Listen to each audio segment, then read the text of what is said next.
Deón, buenas tardes y bienvenidos a los valientes que a pesar del frío y de la niebla os habéis acercado hoy hasta aquí, porque hoy desde luego merecéis un aplauso, ¿eh?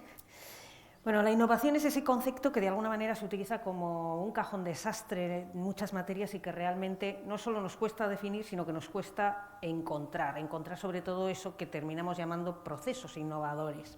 Al mismo tiempo, a través de la innovación puede contribuirse al desarrollo sostenible por su aplicación en los ámbitos económico, social y medioambiental.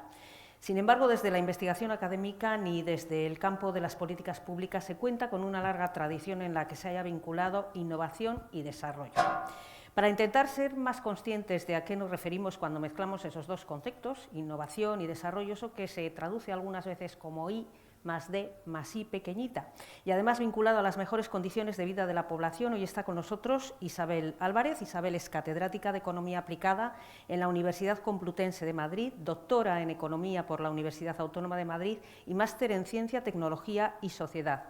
Innovación y desarrollo, transferencia de conocimiento y empresas internacionales son algunos de sus principales temas de investigación, investigaciones de las que ha dejado huella en sus más de 90 publicaciones. Isabel, vamos a tener la posibilidad de escuchar a Isabel Álvarez durante los próximos minutos y posteriormente tendremos la ocasión de hacerle aquellas preguntas que consideréis oportunas. Es tu turno, Isabel. Pues muchas gracias, Raquel. Buenas tardes y además agradezco especialmente a los organizadores, a la Casa de la Cultura Ignacio Aldecoa, que me hayan cursado esta invitación. Primero porque siempre es un placer venir a Euskadi y además a Vitoria. Y con esta niebla, la verdad es que es realmente mágico, es encantador. Bueno, estoy encantada.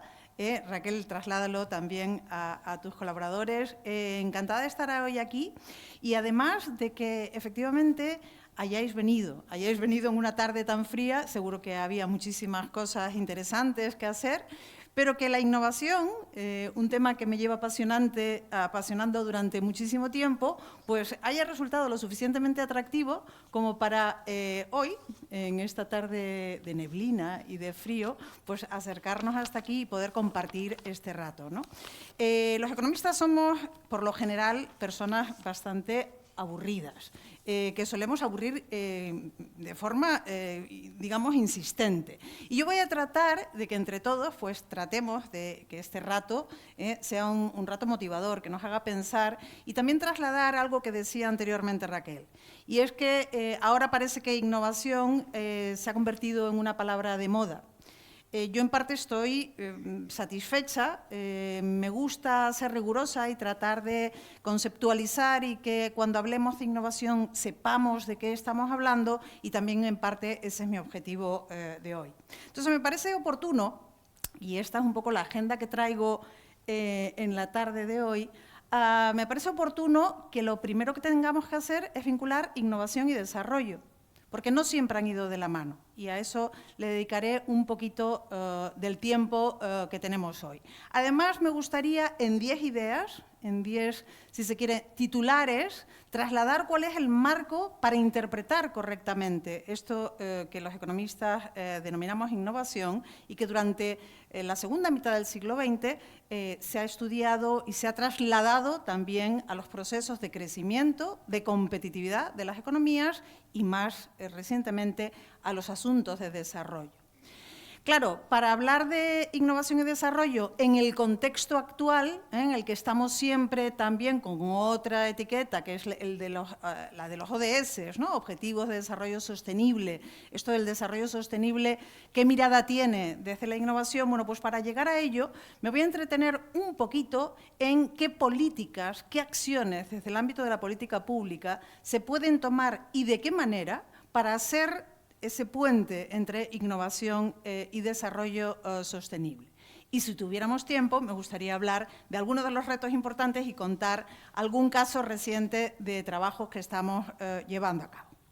Bien, para situarnos, los esfuerzos de I+D, los esfuerzos en ciencia, tecnología e innovación, ya nadie duda que son un determinante, un factor crucial para el crecimiento económico, para el avance de los países. A esto hemos llegado no sin mucho trabajo previo, teórico y empírico. ¿De acuerdo? No voy a entretener, dije que intentaría no ser demasiado aburrida contando modelos económicos y análisis empíricos, pero creedme, ¿no?, cuando digo que efectivamente ya nadie duda o hay un consenso bastante generalizado en cuanto a que los esfuerzos que hagamos desde los distintos actores económicos por incrementar la base del conocimiento, por tener más conocimiento científico, tecnológico y que se trasladan en innovación, eso es positivo en términos económicos. ¿Qué ocurre? Que a esto llegaron los economistas pues, con cierto retraso. Llegaron con cierto retraso porque una disciplina que tiene una larga historia, un largo recorrido, bueno, pues a la innovación se llega en la segunda parte del siglo XX. Al mismo tiempo que se llega en los estudios del desarrollo. Y esta es una cuestión que yo subrayaría desde el principio porque luego lo que queremos es tratar de vincular innovación y desarrollo, que es el propósito de la conferencia de hoy. ¿Qué ocurre? Que después de todo ese trabajo teórico y empírico, pues se consolida lo que denominamos economía de la innovación y se atiende a aspectos de carácter más cualitativo, no solo vinculados a los procesos de acumulación, de crecimiento basado en factores de trabajo y capital, que es el modelo económico fundamental en nuestra disciplina. Y además llegamos a un estudio sistemático de la innovación. Es decir, no entendiéndolo solo como un esfuerzo que se hace desde el punto de vista del capital invertido en generar tecnología, sino algo que lleva, digamos, una mirada mucho más amplia. Y a esto le querré dedicar también parte de mi intervención. ¿Qué ocurre? Que tanto el marco teórico como la medición se desarrolló en los países avanzados, en los países industrializados. Por lo tanto, yo ahí señalo, bueno, los estudios de la innovación avanzan en y para los países desarrollados. Claro, eso dejaba a un lado completamente los procesos de desarrollo, es decir, la problemática de aquello que estaba estrangulando las posibilidades de desarrollo de las economías menos avanzadas. Y, por tanto, bueno, pues se ha tardado más tiempo. Digamos que en las últimas décadas ya sí hay un enfoque que vincula innovación y desarrollo. Ya hemos sido muchos, desde la academia, los que hemos apostado por esa línea de trabajo en la que abramos nuestra mirada y pensemos, bueno, la ciencia, la tecnología y la innovación también pueden orientarse a resolver los problemas del desarrollo. Bueno, algunas ideas, sin tratar de hacer una clase magistral, que a eso también los profesores nos cuesta mucho no llegar a ese momento, pero sí me gustaría lanzar 10 ideas para que todos tengamos un marco de interpretación adecuado acerca del vínculo entre innovación y desarrollo. La primera de las ideas es que es más adecuado combinar innovación y difusión. ¿Por qué digo esto? Pues porque la innovación generalmente ha sido un proceso que se ha llevado a cabo en los países avanzados. Es decir, la innovación la llevan a cabo las empresas líderes, los países líderes. Y esas innovaciones se trasladan hacia otros agentes no tan avanzados tecnológicamente mediante procesos de transferencia de tecnología, transferencia de conocimiento. También a través del comercio internacional ha sido posible que lleguen a los países menos avanzados esas tecnologías desarrolladas por los países industrializados. En definitiva, tenemos que considerar que innovación y difusión son caras complementarias de un mismo proceso, para empezar a hablar de este marco de interpretación o de marco conceptual acerca de la innovación. Son caras complementarias porque cuando hablamos de innovación que tiene lugar en los países líderes, en las empresas líderes, estamos hablando de invenciones, de nuevas generaciones de productos, de nuevas tecnologías. Cuando pensamos en procesos de desarrollo, en muchos casos se llevan a cabo a partir de adaptaciones de tecnologías, de conocimientos que fueron desarrollados por otros agentes. Por lo tanto, ¿por qué no, para pensar en ese vínculo entre innovación y desarrollo, tratemos de pensar que no necesariamente tiene que ser uno o el otro, sino que son complementarios y pueden coexistir? De hecho, la innovación puede hacer incrementar las desigualdades en la economía internacional. ¿Por qué? Pues porque los países que son innovadores no van a dejar de serlo. El País Vasco, que es uno de las comunidades autónomas que en este país, en España, son de las más avanzadas, no va a detenerse. O sea, que puede ser que se generen, que se acentúen las desigualdades. Mientras que si pensamos en términos de difusión, de cómo se comparten esas innovaciones entre unos y otros, ahí sí estamos en un proceso en el cual las desigualdades pueden acortarse. Y esto en el plano general, en el plano de la economía internacional, pues tiene un aspecto, una importancia relativa notable. El segundo aspecto es que la innovación describe un proceso acumulativo. A veces las innovaciones son disruptivas, son radicales. Generalmente de lo que estamos hablando es que unas innovaciones se van sumando al estado del conocimiento previo. Y esto también es un asunto relevante, también por lo que decía antes, porque los innovadores no se detienen. Cuando una empresa es innovadora, continúa siendo innovadora. Por tanto, el proceso acumulativo de la generación y absorción de conocimiento es otra idea, la segunda que quería destacar hoy. Pero qué duda cabe que sin hacer esfuerzo, sin invertir, y voy con la tercera de las ideas que quiero trasladar, pues difícilmente vamos a ir avanzando en términos de ciencia, tecnología, de avance del conocimiento. Por lo tanto, yo ahí diría, tercera idea básica, hay que generar capacidades. Hay que generar capacidades para ser capaces de llevar a cabo nuevo conocimiento, nuevos desarrollos, pero también para absorber, por lo que decía antes de la difusión, de la adaptación, también para absorber el conocimiento y las tecnologías que otros desarrollan, necesitamos esa inversión. Inversión que generalmente se aproxima como la variable o el indicador de I+D, que antes mencionaba Raquel, ¿no? Investigación y desarrollo. Es una aproximación, ¿de acuerdo? Pero es una aproximación con un amplio consenso donde todos nos damos, digamos, este indicador o variable para decir, oye, ¿cómo vamos? ¿No? ¿Hemos mejorado? ¿Hemos detenido? ¿Qué tenemos que hacer para avanzar? Y luego yo la utilizaré en alguna ilustración.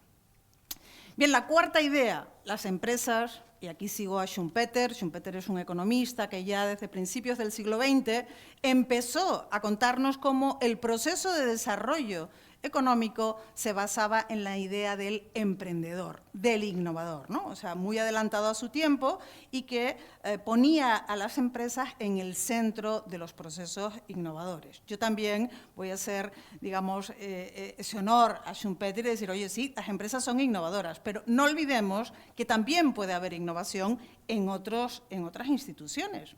Pongo ahí algunos ejemplos, en los hospitales, en las universidades. Es decir, no está restringido a las empresas, aunque, quiera que no, pues la cuarta idea que yo quiero compartir es que son las empresas los principales agentes innovadores. Vamos con la quinta. La quinta es que, claro, si dejamos esto de la generación de conocimiento solo en manos del sector privado, pues lo que podemos encontrarnos es que, claro, las empresas no necesariamente se apropian de esa inversión, porque el conocimiento puede ser transmisible y, por lo tanto, puede existir pues, lo que denominamos los economistas fallos de apropiación en cuanto a que la inversión en conocimiento luego no te repercute exclusivamente a ti. Ahí es cuando decimos que hay fallos de mercado y esos fallos de mercado generalmente son cubiertos por, digamos, un Estado que está velando por ese bien público que es el conocimiento y que, bueno, que ya en tiempos más recientes, tal vez les suene Mariana Mazzucato y esta idea del Estado emprendedor, ¿no? Como los Estados, como los gobiernos son esos garantes de que no dejemos solo en manos del sector privado algo tan fundamental como es la generación de conocimiento. Y aquí estoy pensando en inversión en ciencia, en tecnología, en innovaciones. Sexta idea, la innovación depende del contexto. Claro, dicho así, pues es como, vale, ¿y qué me quieres decir con que la innovación depende del contexto? La innovación depende del contexto en tanto que es muy difícil encontrar que una empresa, por muy innovadora que se considere, que un agente, si quieren quitamos el término empresa, que un agente innovador en solitario, ahí en el desierto, sea capaz de generar efectos multiplicadores que finalmente repercutan o contribuyan a que veamos más crecimiento, a que veamos más competitividad, a que veamos, en definitiva, más desarrollo. Esto quiere decir que el contexto importa, dado que desde los años 90 hablamos de sistemas de innovación, ¿no? Sistemas nacionales de innovación, porque no basta con la acción de las empresas que son rompedoras o que quieren invertir. También hace falta unas administraciones públicas que crean en la idea de lo importante y lo relevante que es invertir en conocimiento. También unas instituciones académicas, las universidades, ¿no? O los centros de investigación, que estén a la altura o que también apuesten por este mismo proceso innovador. En definitiva, ese contexto que hemos denominado sistemas de innovación, que pueden ser nacionales, que pueden ser regionales, que pueden ser locales y que, en definitiva, están condicionados por lo que denominamos una esfera tecnoeconómica, la que tiene que ver con el desarrollo de tecnologías y cómo eso permea en la estructura productiva, pero también que está muy vinculado a la esfera sociopolítica. Bien, llegamos a la séptima, muy vinculada con esta anterior, y son las instituciones. Las instituciones son elementos clave para entender que nuestro sistema es un sistema innovador y que es capaz de hacer frente a toda esa problemática que se puede encontrar, insisto, en el ámbito de lo económico, pero también en el ámbito social. Y cuando me refiero a instituciones, me refiero a organizaciones o instituciones del sector público, pero también a las normas, a cuál es nuestro ámbito legal en el que nos movemos, si las normas promueven los procesos de generación de conocimiento o no, cuál es la gobernabilidad que nos damos en el sistema a la hora de propiciar procesos de innovación. Y claro, aquí encontramos otros fallos. Aquí los fallos no son de mercado, se pueden dar fallos sistémicos. ¿Un fallo sistémico cuál puede ser? Pues que tengamos unas empresas que quieren ser innovadoras, pero no les acompaña la coordinación o la cooperación con el ámbito académico. O a la inversa.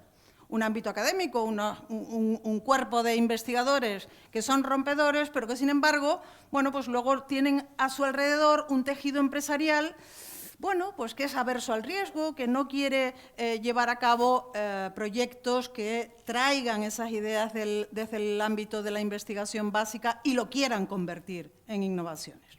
Fallos sistémicos porque hay fallos de coordinación dentro del sistema. Bien, vamos terminando en este decálogo que os traigo como marco de interpretación, pero la octava es que no hay que pensar en innovaciones solo en términos de nuevos productos.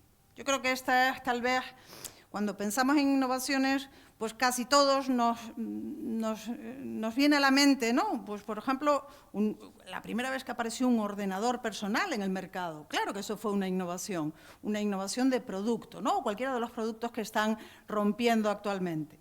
Hay otro tipo de innovaciones, y en esto también hay un consenso internacional. Hay innovaciones que tienen que ver con la organización empresarial. Hay innovación que tienen que ver con cómo llegan al mercado los productos, los servicios también. También hay innovación en servicios. Por tanto, una concepción de la innovación que sea más, si se quiere, que abarque más, ¿no? el espectro de posibles novedades que se incorporan al mercado. Y esa concepción amplia de la innovación, y voy con la penúltima de las ideas, esa concepción amplia de la innovación nos va aproximando a un concepto que ha sido crucial a la hora de entender el vínculo entre innovación y desarrollo, y es el de capacidades. No se trata solo, si recuerdan, al principio de este decálogo yo comenzaba diciendo que es fundamental la inversión en conocimiento, ¿no? La inversión en investigación y desarrollo. Y al principio, cuando Raquel dijo I+D, vi que muchos afirmaban, sí, la I+D es muy importante. Claro que sí, pero también será importante generar capacidades de distinto tipo para que efectivamente permeen esos procesos de innovación que hagan mejores sociedades, que hagan sociedades más prósperas. Y con ello llegamos ya, ahora sí, a la innovación para el desarrollo. Esa concepción amplia de innovación que implica generar capacidades en los sistemas y no solo en el ámbito de la I+D, hace que seamos capaces y hayamos conseguido, los que nos dedicamos a esto desde hace un tiempo, hayamos conseguido que haya una mirada a cómo la innovación también puede volcarse hacia resolver problemas de desarrollo e incluso luchar contra la pobreza. Porque lo que potenciamos o lo que tratamos de subrayar es esta idea de que son las interdependencias, de que los usuarios no siempre son las empresas, también pueden ser los ámbitos de la sociedad civil los que requieran de poner en valor ese conocimiento generado para tratar de resolver problemas. Entonces, en ese contexto, bueno, pues llegamos a que algunos colegas de distintos ámbitos, de distintos países, pues pensaron en cómo trasladar y hacer combinar un enfoque de innovación con un enfoque de desarrollo. Y finalmente lo vimos en la comunidad internacional, cuando por fin, en el año 2015, cuando se definen los Objetivos de Desarrollo Sostenible, la innovación aparece explícitamente en el objetivo número 9, de lo que luego hablaré. Bien, con este recorrido ya nadie duda, y comenzaba antes también diciéndolo, de que efectivamente hay una relación positiva entre el empuje, el esfuerzo que hagamos en conocimiento y el crecimiento. Dicho de otra forma, hay una relación positiva entre crecimiento e innovación. Y dado que esa relación ya nadie la cuestiona, y de esto nos tenemos que felicitar, lo que comprobamos en este gráfico, a ver si soy capaz con esto, sí. Bien, lo que comprobamos en este gráfico, aunque no se vea desde atrás, estamos hablando desde los años 90 hasta la actualidad, es que el gasto en I+D, ese indicador, esa proxy que nos permite comprobar qué ha hecho el mundo en materia de generación de conocimiento, ha seguido una tendencia creciente y además un crecimiento exponencial. Si este indicador, el gasto en I+D, lo ponemos en relación al PIB, al Producto Interior Bruto Mundial, también comprobamos, y está en este otro gráfico, que en la última década sigue un crecimiento bastante notable. Entonces, bueno, pues podríamos quedarnos plenamente satisfechos diciendo, oye, qué bien, ¿no? O sea, ya en la comunidad internacional no dudamos de que la innovación, la apuesta por el conocimiento es clave para el crecimiento, fantástico. Bueno, pues no, yo aquí digo, pero existen desigualdades. Existen desigualdades, dicho de otra forma, este es el promedio mundial, cuando vamos por regiones, por países, la cosa no pinta tan bien. Aquí tenemos, y aunque no se vea desde atrás, yo lo cuento, aquí tenemos un conjunto de países avanzados. La primera línea, la que corresponde, esta de aquí, es Japón. Un gasto en I+D sobre el PIB que supera el 3% de esa economía. La siguiente es Estados Unidos, que además está superada desde hace unos años por Alemania. Pero bueno, para no entretener y para que vean que estoy hablando de países avanzados, esta de aquí es España. Esto es, hay desigualdades incluso cuando tomamos un conjunto de países que son similares, que son países todos ellos industrializados. Pero no solamente es que haya desigualdades, es que resulta que en nuestro caso, en lugar de seguir, recuerdan la transferencia anterior, en lugar de seguir una tendencia creciente, no. Hacemos algo así como un comportamiento errático. Dicho de otra forma, España no se ha tomado nunca en serio esto de que invertir en conocimiento, invertir en innovación es un elemento crucial para el avance de este pueblo. Además, si comprobamos cómo se distribuye el pastel, es decir, si en el mundo, y por incidir en la idea de desigualdades, ¿no?, si comprobamos cómo se distribuye el pastel, lo que atendemos, y vuelvo a contaros esta parte, es Asia. Casi el 45% del gasto en I+D se realiza actualmente en Asia. El 23,2% lo realiza Estados Unidos del mundo. Estamos hablando de todo el gasto en I+D mundial. Y el 20,50% lo hace Europa. Dicho de otra forma, el 90%, es decir, casi todo el pastel, se reparte exclusivamente entre Asia, Estados Unidos y Europa.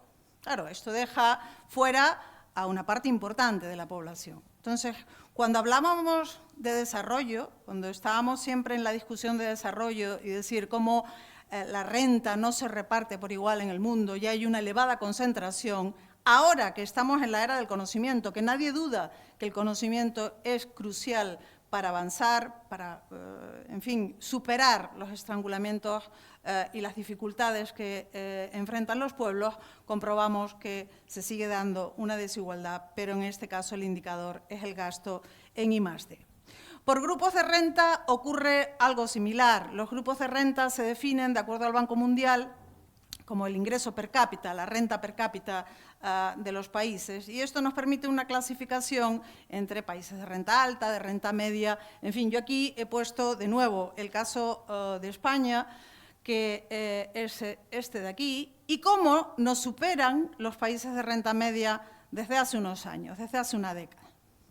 Dicho de otra forma, las sendas no están predeterminadas. El hecho de estar en una posición más atrasada a priori no condiciona que finalmente nos tengamos que quedar ahí estancados, ¿no? Y esto se ve en países como Corea, ¿no? Yo voy a poner el caso de Corea porque creo que es muy familiar para todos y que resulta muy expresivo. Es decir, si se quiere, se puede. Si realmente hay una estrategia de país en la cual se apuesta por avanzar en materia de conocimiento, es posible. Es lo que quiero trasladar. En cualquier caso, por terminar esta parte inicial, la innovación divide. La innovación no es homogénea.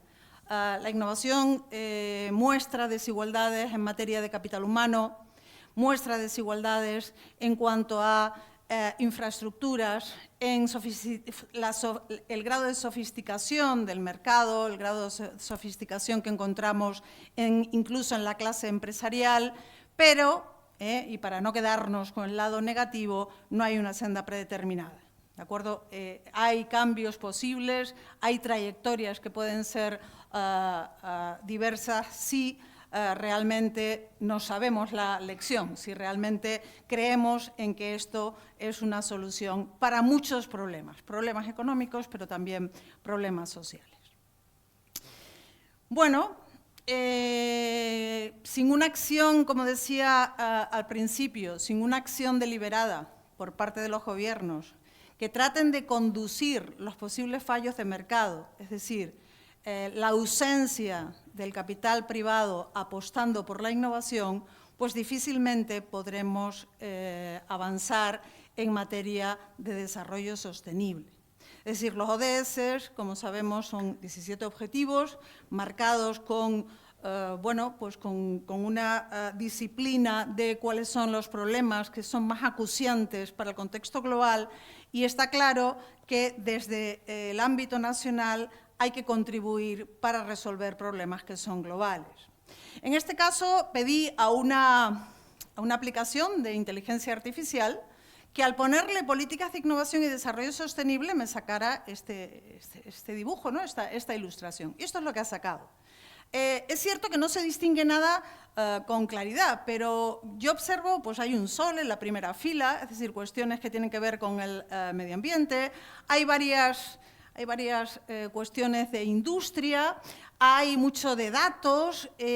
En definitiva, cuando vinculo política de innovación, y estamos hablando de la inteligencia artificial, de estas cosas que tú le pides algo y el sistema te lo proporciona. Esta es la ilustración que saca. Entonces, yo ahora quiero desarrollar un poquito este vínculo de políticas de innovación y ODS, que al fin y al cabo pues está dentro del título que le hemos dado a la conferencia de hoy. Los problemas son diversos, tenemos problemas nacionales y tenemos problemas globales, ¿no? Algunos de ellos están en esta transparencia, pueden ser muchos otros, pero pensad que cuando hablamos de objetivos de desarrollo sostenible estamos hablando de cuestiones de salud, estamos hablando de cuestiones de seguridad alimentaria, de cambio climático, de biodiversidad, de sostenibilidad energética y, por lo tanto, pues las políticas de innovación están en casi cualquiera de ellos o podrían estar en casi cualquiera de ellos. Evidentemente, en una charla que tiene un tiempo determinado, no tenemos el tiempo para dedicarnos a cada objetivo, a cada problema, pero sí de tratar de, bueno, pues argumentar cómo las políticas de innovación tienen sentido cuando hablamos de ODS y además de manera transversal, como el título de la conferencia. Lo cierto es que los problemas de sostenibilidad, los problemas que se encierran en los ODS son complejos y son sistémicos. Casi ninguno de ellos tiene una única mirada o una única dimensión. Casi todos tienen distintas aristas, son problemas complejos y que envuelven a distintos agentes en los sistemas. Además, cuando pensamos en términos de soluciones, las soluciones casi siempre son interdisciplinares y transdisciplinares. Casi todos ellos, no solo hay una única disciplina que pueda proporcionarnos una solución desde el punto de vista del avance del conocimiento. Y yo diría, y esta es mi misión, ¿no?, convencer o que nos convenzamos que requieren conocimiento de ciencia, tecnología e innovación. Casi todos ellos pasan por efectivamente contar con unas bases del conocimiento sólidos que nos permitan resolverlos o como mínimo tratar de aportar un granito de arena desde cada uno de los ámbitos para su solución. ¿Cómo los atendemos desde una perspectiva de política de ciencia, tecnología e innovación? Bueno, pues los atendemos siendo muy honestos. La ciencia, la tecnología y la innovación no puede por sí solo resolverlos, sino que se requiere un mix, se requiere una combinación de políticas en cada caso.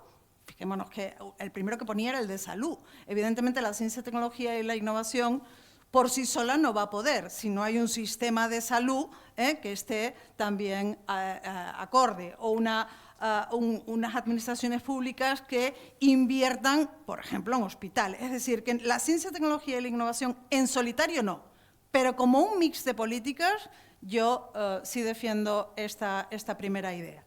Y además, segunda forma de tratar de atenderlos es que se requiere la coordinación de políticas. La coordinación en distintos niveles, nacionales, internacionales, regionales, locales, y también con la participación de la sociedad. Y este es tal vez el cambio fundamental que encontramos en las nuevas políticas de innovación o en la nueva mirada de cómo la innovación está detrás o puede hacer frente a los objetivos de desarrollo sostenible. Bien, por hacer un pequeño recorrido, a ver cómo voy, que bien. Un pequeño recorrido. Las políticas de innovación han ido, si se quiere, como por etapas, por fases. Yo ahí lo marco en el primer círculo, que sería que serían las políticas de los 60 y los 70, años 60 y años 70, lo que predominaba era la I+D. Es decir, había que poner el foco en invertir en investigación y desarrollo y en crear un marco normativo, dicho de otra manera, en regular, para que esto se trasladara, ¿no?, a la industria y al resto de la sociedad. Dicho de otra forma, se trabajó fundamentalmente en institucionalizar la ciencia, tecnología y la innovación. En una segunda etapa, que sería el círculo que está aquí, en una segunda etapa hay otro marco posible de políticas de ciencia, tecnología e innovación que fue el predominante a partir de los años 90 y que sigue estando a día de hoy, que era el centrado o el muy asentado en la idea de sistemas de innovación.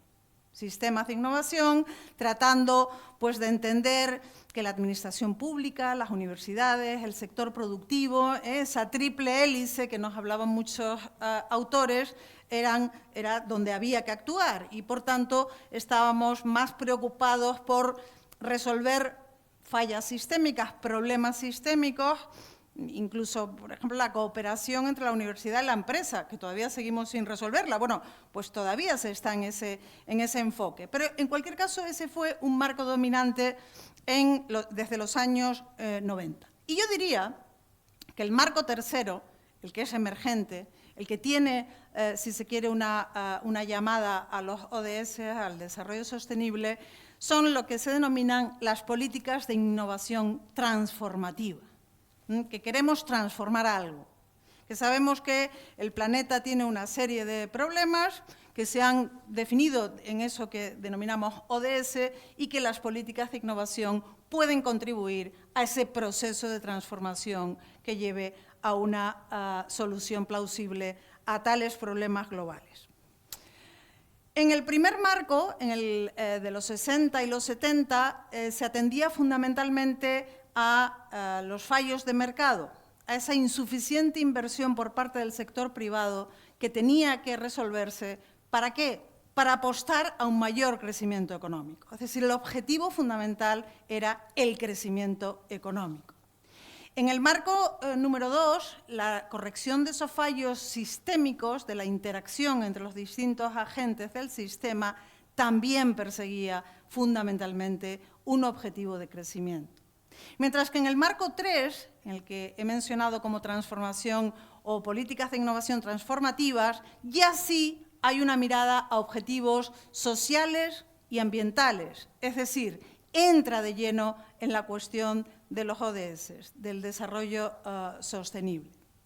Y además se fundamenta, y esto es una idea que antes mencioné, en procesos que son de carácter inclusivo y participativo. Es decir, incorporar a la ciudadanía, incorporar a la sociedad como parte de las soluciones, como parte de la construcción de las soluciones posibles para el desarrollo sostenible.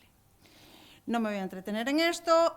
Aquí sí, porque creo que es visual y hay un cambio también de aproximación. Y es como la demanda de soluciones sociales y ambientales se convierten en la cuestión fundamental para estas políticas de innovación transformativa.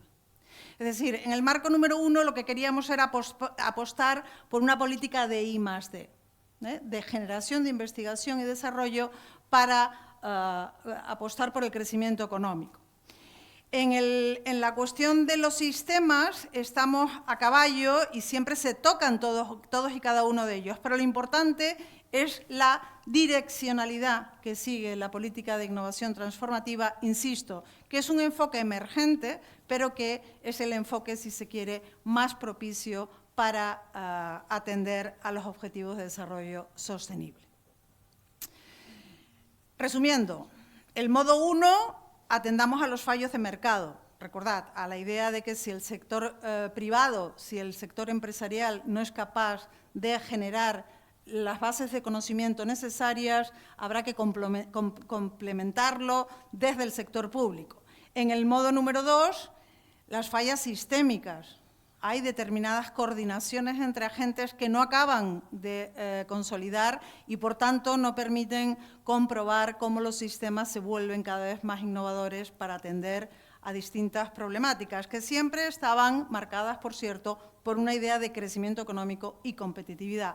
Mientras que en el modo 3, aquí sí se intenta superar los fallos de direccionalidad, es decir, que lo que primen son las necesidades sociales, las necesidades ambientales, que además se prime el resolver las fallas de coordinación de la política, porque a veces es esos errores que se cometen en una falta de coordinación en las políticas las que impiden que la innovación alcance estos resultados de sostenibilidad y lo que se denominan fallas de reflexividad. Dicho de otra forma, la capacidad de monitorear e involucrar a distintos actores. Recordemos esta idea de que sea participativo, ¿no? que sea desde la demanda de la sociedad y no a la inversa, desde la tecnología hacia abajo. Bien, entonces, la innovación en el marco de los ODS, y con esto voy aterrizando ya en algún caso, a ver si me da tiempo. ¿Hasta qué hora, Raquel, crees que...? -10. Hasta -10. Muy bien, pues lo hago en ese tiempo. Cuando hablamos de innovación en el marco de los ODS, aunque he intentado irles convenciendo y que no abandonen la sala a pesar de esta tarde de niebla, bueno, pues aquí la clave está en que la CTI, y esta es mi apuesta y mi argumento que quiero defender, la CTI, la ciencia, tecnología e innovación, ha de entenderse como un ámbito para resolver problemas. Antes decíamos que cuando hablamos de ODS son problemas globales, pero que son problemas nacionales y que solo mediante una acción combinada seremos capaces de tratar de visualizar algún tipo de solución.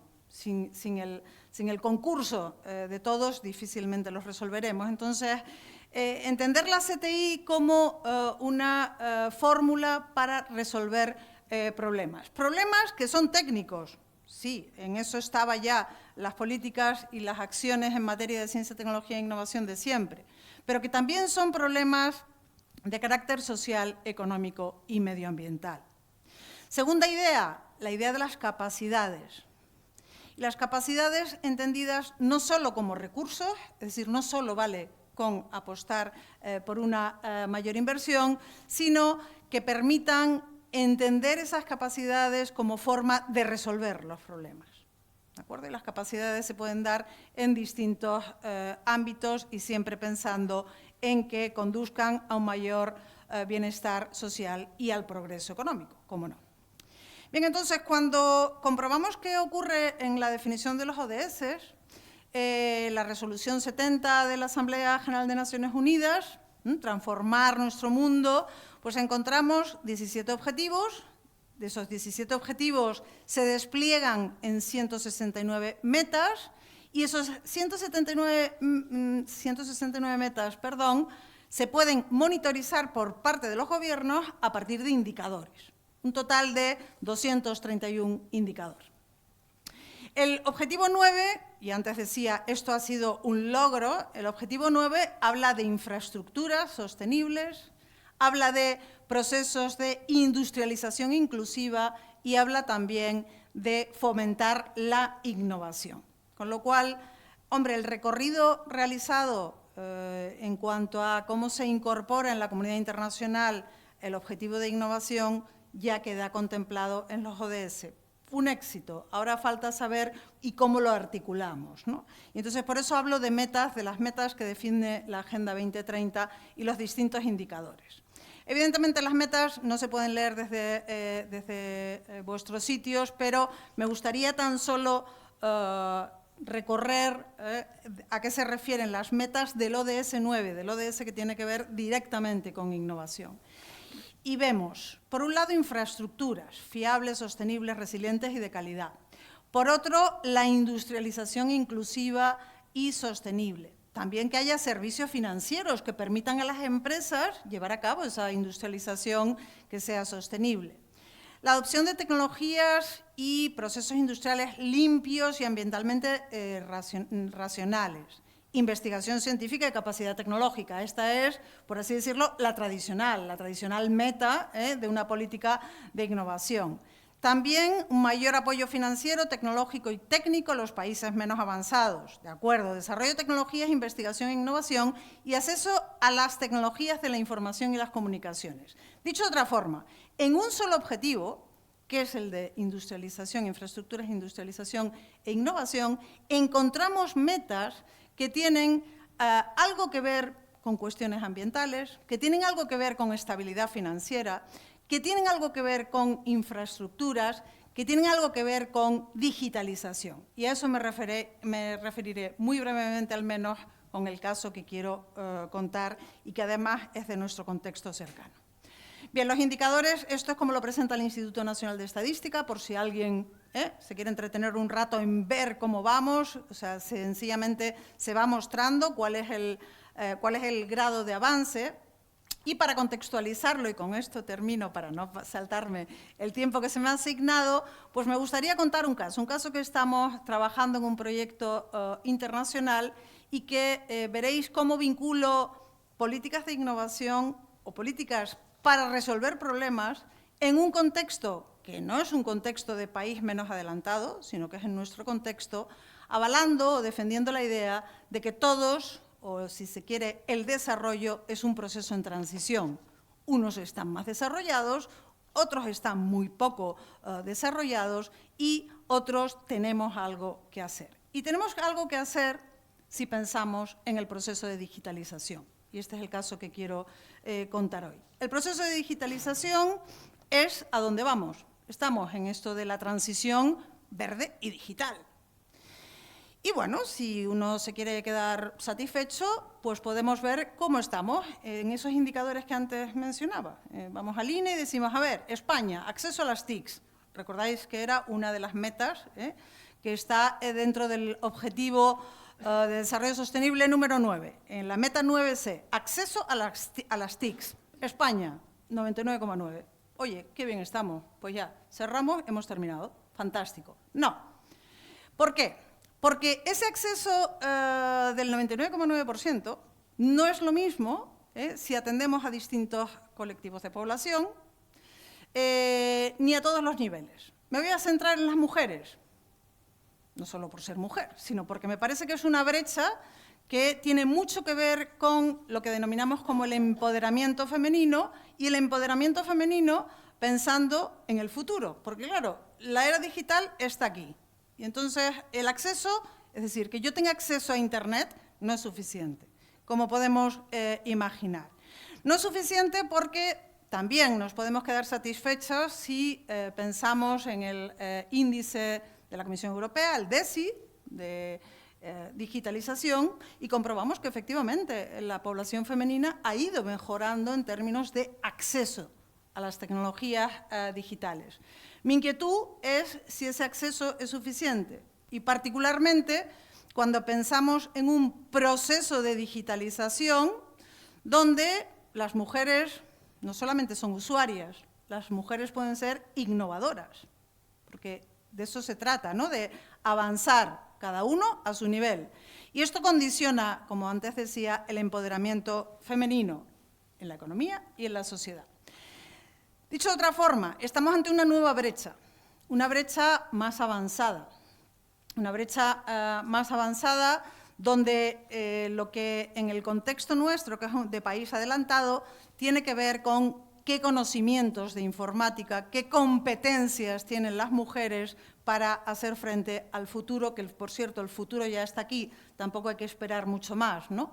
¿Qué consecuencias tiene esto desde mi punto de vista? Pues mirad, en el ámbito profesional, y estoy pensando en tareas de programación, de software, ¿cuál es la posición? ¿Las mujeres están en los puestos de investigación y desarrollo dentro del sector productivo o no? Ahora os muestro cómo estamos. Y en la investigación académica y en la I+D, ¿lideran equipos de investigación para sacar adelante los nuevos algoritmos y los nuevos desarrollos en tecnologías digitales o no? Bien, pues eso es lo que yo llamo la nueva brecha, una brecha que desde luego va a condicionar cómo sea la posición de la mujer. Para no aburrir con muchos datos y porque tengo que hacerlo muy sintéticamente, fijaros, en este gráfico tenemos los graduados y graduadas en tecnologías digitales. La diferencia que existe entre las barras blancas, estas son mujeres, estos son hombres. Ya solamente, aunque no veáis los valores, esto es en grado, en máster, en doctorado y en otra educación terciaria. Dicho de otra manera, hay evidentemente una desigual presencia de las mujeres a la hora de formarse en lo que son los conocimientos del futuro. Y esta es una forma de analizar esta brecha. En el gráfico inferior, aquí tenemos cuál es el porcentaje de mujeres respecto al empleo total en I+D, en algo que estábamos hablando anteriormente, en el sector de tecnologías digitales en España. Aunque no se vean los datos, creedme, no solamente no hemos avanzado, hemos disminuido y ahora actualmente es el 20,14%, lo que representan las mujeres en el empleo en I+D en tecnologías digitales. Claro, esto pues vincula, y por esta idea de la transversalidad de innovación con los ODS, ¿no? Esto vincula el ODS 9 con el ODS 5, que dice el logro de la igualdad y el empoderamiento de mujeres y niñas. Y dentro de la descripción y las metas de ese ODS número 5, que es el ODS de género, está mejorar el uso de la tecnología instrumental, en particular de las TICs. Entonces, diagnóstico. Efectivamente, en acceso y uso, bien, 99,9%, no tengo nada que objetar, nos podemos quedar plenamente conformes con donde estamos. En cualificaciones, competencias, empleo en I+D e innovaciones, pues aún hay un recorrido por realizar. Dicho de otra forma, no estamos hablando de un país en vías de desarrollo, estamos hablando de España, pero antes no lo he mencionado, las columnas, las barras azules corresponden al promedio de la Unión Europea. Es decir, que el diagnóstico se comparte con el contexto europeo. Bien, este es el empleo femenino en industrias y servicios de alto contenido en conocimiento, de alto contenido tecnológico. Creedme, el valor, y estos son datos de la Unión Europea, no supera el 3%. Por lo tanto, hay una brecha femenina, hay unas políticas que, si se toman en serio, pues pueden abordar el problema, entendiendo que este es un problema de índole nacional, pero que tiene que ver con lo que denominamos objetivos de desarrollo sostenible si lo elevamos. Esto es para el caso español, para el caso europeo, para el caso de la comunidad internacional, en el ODS 5, esa igualdad plena entre géneros y en particular en el acceso y disfrute de las tecnologías de la información y las comunicaciones. Bueno, creo que me he pasado un poco de tiempo, no voy a continuar, pero ¿qué se puede hacer? Claro, aquí hay pues una idea de participación en tanto que el fomento o el impulso a las carreras STEM, a las carreras que tienen que ver con las disciplinas de ciencia, tecnología, ingeniería, matemáticas, en las niñas. ¿Y eso quiénes lo podemos hacer? Lo podemos hacer todos, los padres y las madres. Lo podemos hacer desde los centros educativos, es decir, hay formas de contribuir que sea de una forma inclusiva y participativa y Raquel, cuando quieras, a vuestra disposición para que comentemos. Bueno, pues vamos a charlar un ratito con Isabel. Gracias de entrada por toda esta información. Yo casi voy a empezar un poco por el final, Isabel, ¿no? Y no me voy a quedar en el ejemplo, que creo que ilustra de maravilla todo lo que has explicado a lo largo de la ponencia, pero decías una cosa, a mí, mira, me ha faltado papel para ir apuntando todas las cosas que ibas contando y que me interesaban, pero no sé si el papel lo aguanta todo. Y tú planteabas una cuestión, ¿no? De entrada ya es bueno que en los indicadores de la ODS contemplen la innovación. ¿Nos tenemos que quedar con esa satisfacción, simplemente con que la innovación esté dentro de las ODS? Yo creo que he tratado de ilustrarlo. No vale con eso. ¿Por qué? Porque el papel lo aguanta todo. La definición de los objetivos de desarrollo sostenible dicen, oye, número 9, pues al 9 vamos a dárselo en la innovación. Y los que nos hemos dedicado mucho tiempo a esto, nos quedamos conformes porque por fin en los planteamientos de desarrollo de los países y de la comunidad internacional se considera la innovación como un elemento sobre el que trabajar. Claro, si esto luego lo descendemos a un indicador, pues el 99,9% de acceso nos puede dejar contentos.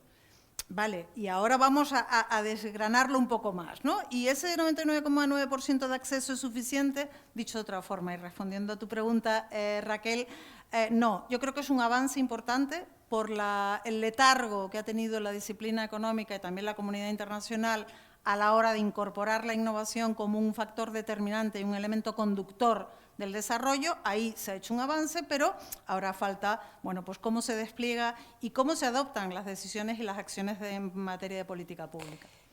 ¿Y no llegamos tarde ya a todo esto? Bueno, ahí está la visión pesimista de... Sí, hemos llegado tarde, pero ¿nos conformamos con ello o tratamos de cambiarlo? Yo soy de cambiar, vale, de tratar de cambiar. Has dejado, por otra parte, Isabel, bastante claro que en España no es que estemos a la cabeza de todas estas políticas de innovación vinculadas fundamentalmente a desarrollo. Nos han enseñado las curvas y los gráficos no mienten, ¿no? Son las que son, pero es que además me he quedado con una frase tuya, o dos realmente. Has dicho, la innovación divide y muestra desigualdades. Pero no hay una senda predeterminada, porque creo que nos has querido dejar ahí un puntito de optimismo. Sin embargo, también has mencionado, hablando de España, que no tenemos estrategia de país en esta materia. Lamentablemente así es.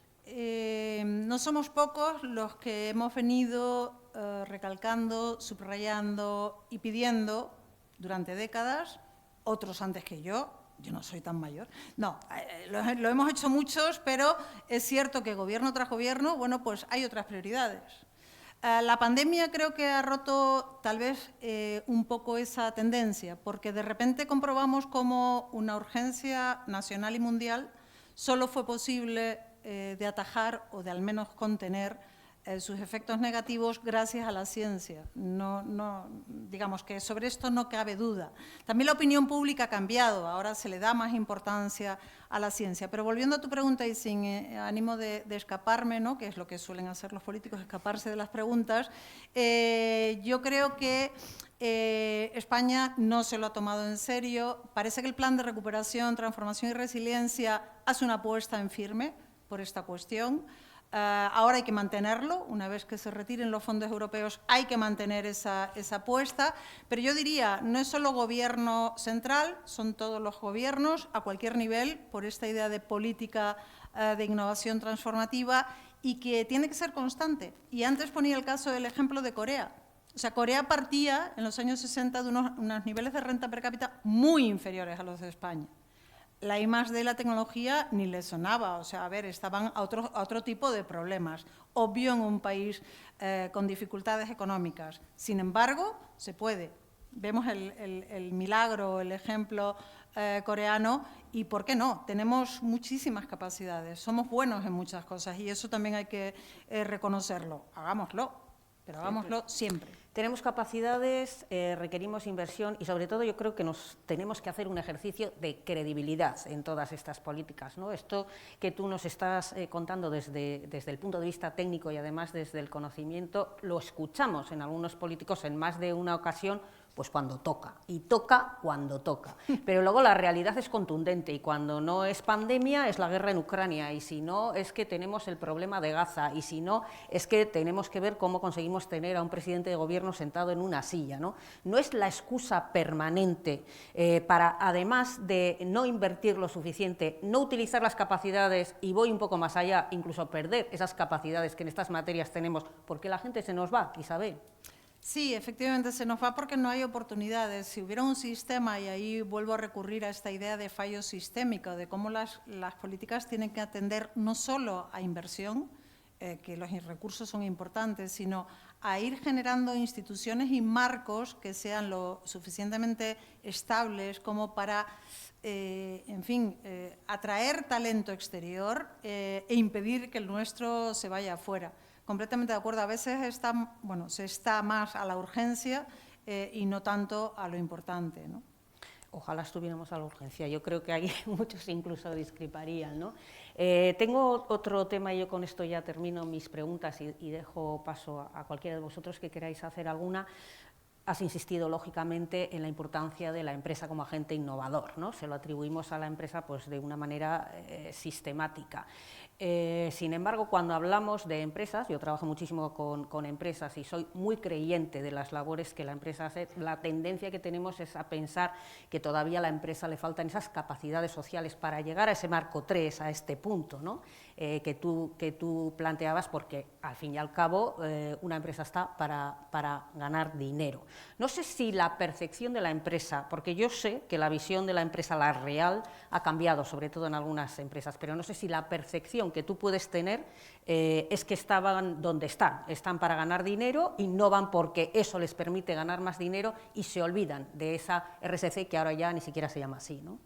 No, yo creo que, fíjate, es al contrario. Yo creo que ha habido un cambio. Es cierto que la evolución económica y social también nos ha mostrado cómo las empresas han ido cambiando. Las empresas y las personas que lideran las empresas, y eso es fundamental. Y, por ejemplo, ahora tenemos empresas, bueno, internacionales, tenemos empresas que hacen una apuesta por la I+D importante y otras empresas que, por tamaño, por ejemplo, pues no pueden tener un laboratorio de I+D. Claro, o sea, a ver, la empresa no solamente está para, efectivamente, tener una buena cuenta de resultados, está para poder pagar las nóminas. Y si eres una pequeña empresa, y nuestro país está caracterizado por microempresas, no ya pequeñas, microempresas, ¿cómo va a tener un laboratorio de I+D? Pero ahí está la posibilidad de que si tenemos un sistema consolidado, a lo mejor la solución al problema de esa microempresa se encuentra en un centro tecnológico o en una universidad Y si el sistema está bien entrelazado, si hay una buena coordinación entre actores, las soluciones se pueden encontrar fuera de los muros de la empresa. Yo creo que sí que ha cambiado la clase empresarial, el sector empresarial y nuestras empresas, y que cuando pensamos en términos de innovación no solo tenemos que pensar en alta tecnología, en casi cualquier sector el acceso a nuevo conocimiento es una clave, y ahí yo creo que ha habido un cambio.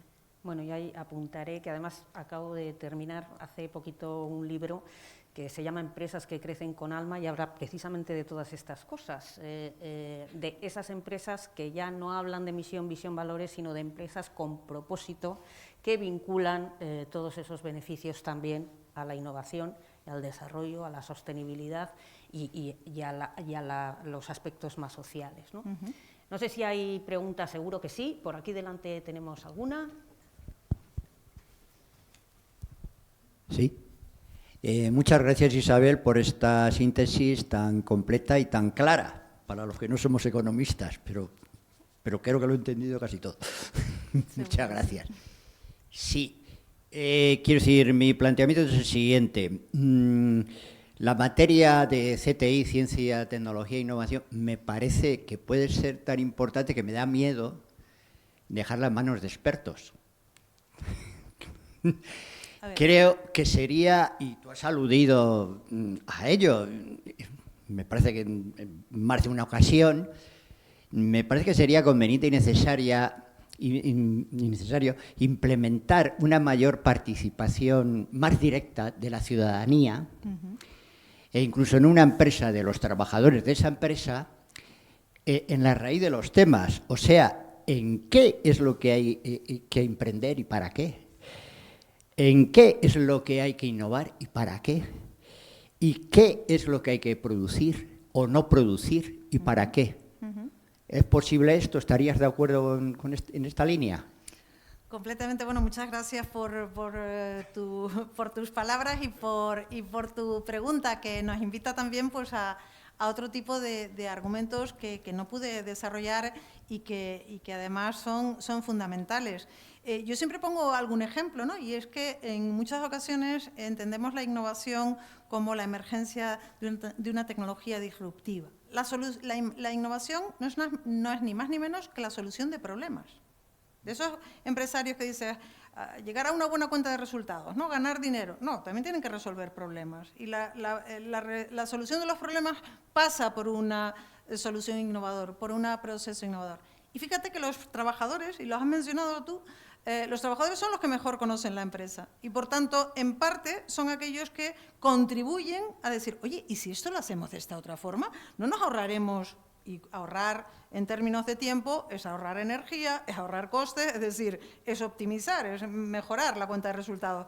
Por lo tanto, ahí en las empresas, y has dado con la clave, ¿no? En las empresas es fundamental cómo los trabajadores, y no necesariamente los directivos, son una fuente fundamental de conocimiento para resolver problemas y, en definitiva, para innovar. Pero en las empresas y los trabajadores, como, pues no sé, voy a tomar mi institución para que nadie, en fin, para que nadie se sienta aludido, los profesores dentro de una universidad, o los investigadores dentro de una universidad, o los médicos dentro de un hospital. Es decir, esos usuarios que al final son usuarios, pero son ciudadanos a la vez y que contribuyen a la solución de problemas. Completamente de acuerdo.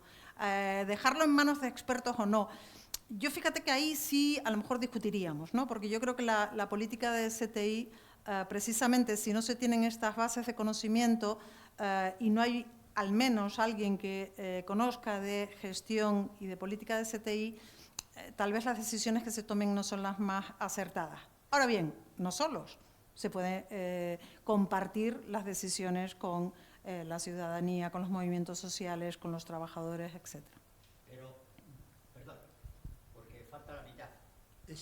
Lo mismo que los trabajadores efectivamente conocen a veces los procesos de la empresa y, bueno, esto es común. Quiero decir, yo he trabajado en una multinacional y sé que en las fábricas pues había efectivamente incentivos para aquellos trabajadores pues que eran capaces de de dar más eficacia, más eficazmente con ciertos procesos, y incluso económicamente se les retribuía, ¿no? Pero haciendo el paralelo ahora con la ciudadanía, estoy hablando de ellas y ellos, ¿no sería también la ciudadanía la que mejor entiende lo que requiere la sociedad? A este punto me parece todavía más importante que el de los trabajadores. Sí, la ciudadanía... Sí, perdón, Y a lo mejor me centré mucho en los... entonces, por mucho que se necesiten expertos, bueno, pero la ciudadanía conoce, por ejemplo, lo que es la normativa de vida digna, lo que son las necesidades básicas, y entonces puede elegir los satisfactores de esas necesidades básicas. Sí, sí, sí, completamente de acuerdo. Es cierto que me centré solo en los trabajadores y me dejé la otra parte de tu pregunta sin responder. Claro que sí, o sea, yo creo que es fundamental los procesos de diálogo, ¿no? O sea, los procesos participativos. Entonces, insisto, yo creo que son visiones complementarias, ¿no? O sea, el hecho de que los ciudadanos, como tú decías, ¿no?, indiquen por dónde hay que, bueno, y el experto tal vez también, ¿no?, que aporte esa otra mirada. Yo creo que son complementarias, que solo con procesos participativos y coordinados, ¿no? O sea, participar es coparticipar, diría yo, son fundamentales, y sobre todo cuando tenemos problemas de tanto calado, ¿no?, como los que tenemos enfrente. Completamente de acuerdo. Sí, sí, muchas gracias. ¿Alguna pregunta más? ¿No? Lo dejamos aquí. Isabel Álvarez, muchísimas gracias por acompañarnos. Son las fechas que son. Feliz Navidad a todos y nos volvemos a encontrar en el 2024. Que vaya muy bien la semana. Gracias. Muchas gracias. Gracias a todos. Fenomenal.